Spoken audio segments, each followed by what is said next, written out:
at least one of them was still suffering considerable anguish because of the treatment he had endured at the hands of the Israeli soldiers and other officials. The mission received submissions and reviewed reports alleging the use of depleted uranium weapons by the Israeli armed forces during the military operations in Gaza. As the small, heavy metal particles can slice through soft tissue and bone, survivors close to the lethal zone may have their limbs amputated and tungsten alloy particles embedded in their bodies.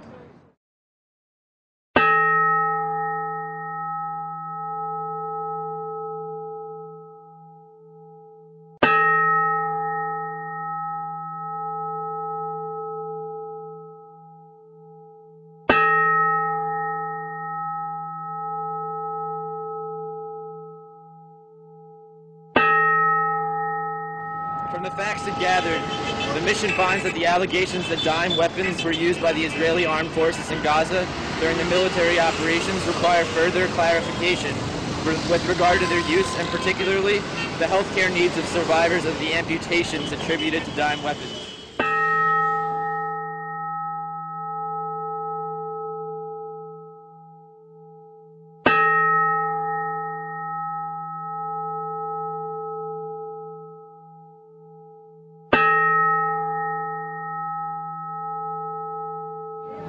A PRCS staff member told the mission that 3 days later, on January 8, 2009, PRCS was granted permission by the Israeli Armed Forces through ICRC to evacuate Iyad al-Samuni.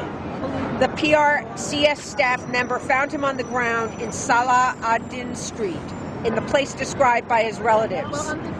He was still handcuffed. He had been shot in both legs and had bled to death.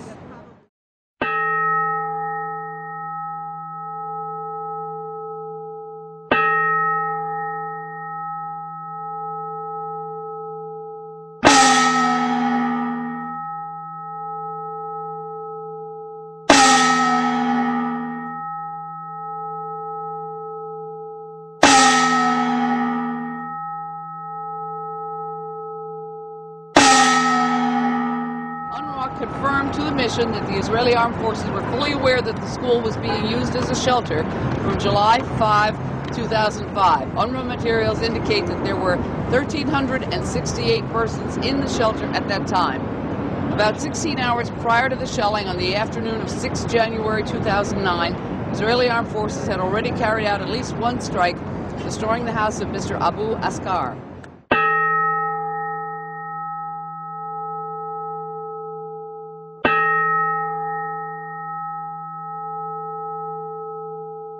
Many civilians were transferred across the border to Israel and detained in open spaces as well as in prisons.